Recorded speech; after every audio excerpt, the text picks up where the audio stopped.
Hello नमस्कार। मैं आज हमारे दर्शकों को बताना चाहूँगी, हमारे साथ है लॉयंस क्लब के प्रदेशाध्यक्ष आदरणीय मधु जी खत्री।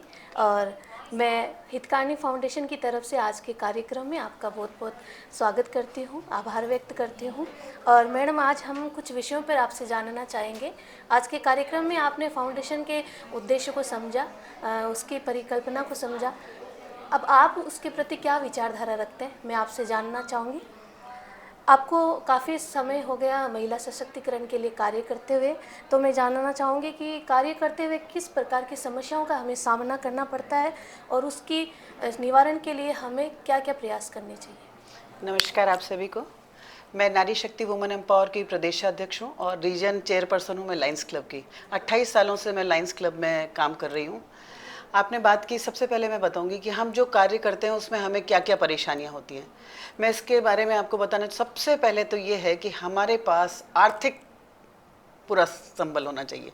अगर हम आर्थिक हमारे पास पूरा व्यवस्था है तो हम कुछ भी काम कर सकते हैं। अच्छा, इसके अलावा हमारे पास टीम वर्क होना चाहिए। हमारी टीम बहुत अच्छी होनी चाहिए जिसको हर तरह का नॉलेज हो, और नॉलेज के अलावा उनमें मेहनत और डेडिकेशन उनको बहुत ज़रूरी है। तो ये दो चीज़ें हैं, अगर हमारे पास है तो हम अपनी संस्था को बहुत अच्छे सुचारू रूप से चला सकते हैं।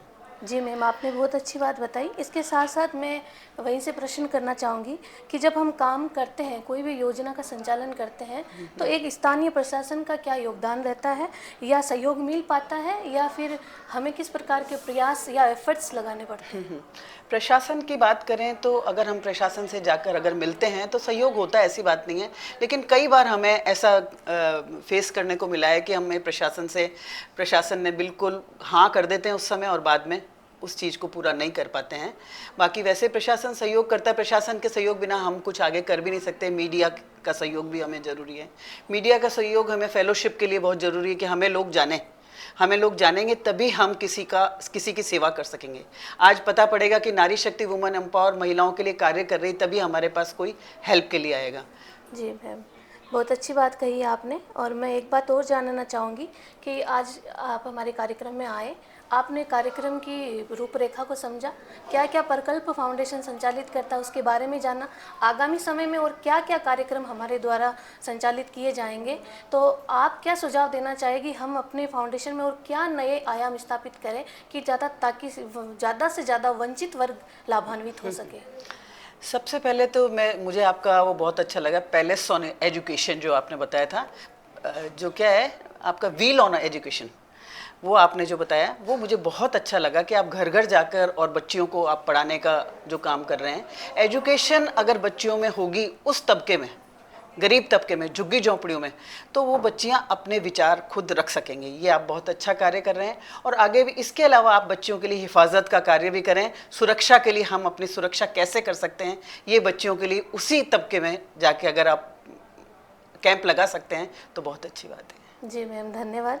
मैम, जैसा कि आप महिला सशक्तिकरण के लिए कार्य कर रहे हैं अपने क्लब के माध्यम से, जगह जगह विद्यालयों में, रूरल एरियाज़ में जाकर आप अच्छे प्रकल्प संचालित कर रहे हैं, तो मैं जानना चाहूँगी कि हम अपने फाउंडेशन में क्या ऐसे कार्य नए जोड़ें जिसे महिला सशक्तिकरण के लिए हम प्रयास कर सकें, विशेष महिला सशक्तिकरण के लिए। महिला सशक्तिकरण, मैंने आपको बताया कि हमारे जैसे लोगों के लिए तो सब उनकी मदर्स बच्चियों के लिए कार्य करती हैं, लेकिन जो गरीब तबके की जो झुग्गी झोंपड़ियों में जाके उनके स्वास्थ्य के बारे में आप चर्चा कर सकते हैं। किसी गायनोकोलॉजिस्ट को ले जाके उनको सुरक्षा, हाइजीन कैसे रहना चाहिए वो हम बता सकते हैं।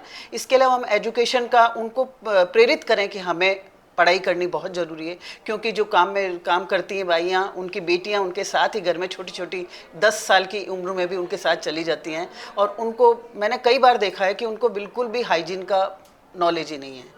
उनको कैसे क्या यूज़ करना चाहिए, क्या नहीं करना चाहिए, इसके लिए हम ज़रूर अलग अलग जगह हम हर क्षेत्र में काम कर सकते हैं, और अगेंस्ट इलिटरेसी हमें काम करना बहुत ज़रूरी है। जी मैम, थैंक यू मैम। एक बार पुनः मैं आपका फाउंडेशन परिवार की तरफ से बहुत बहुत आभार व्यक्त करती हूँ। आपके द्वारा जो भी सुझाव हमें दिए गए हैं, हम इसकी पूर्णतः अपने फाउंडेशन के जो भी योजनाएं आएगी उसमें लागू करेंगे और हमारे उद्देश्य की बहुत अच्छा लगा मैम यहाँ पे आके। Thank you ma'am. और फाउंडेशन की उत्तरोत्तर प्रगति हो, इसकी मैं कामना करती हूँ। बहुत बहुत आभार मैम, बहुत बहुत आभार।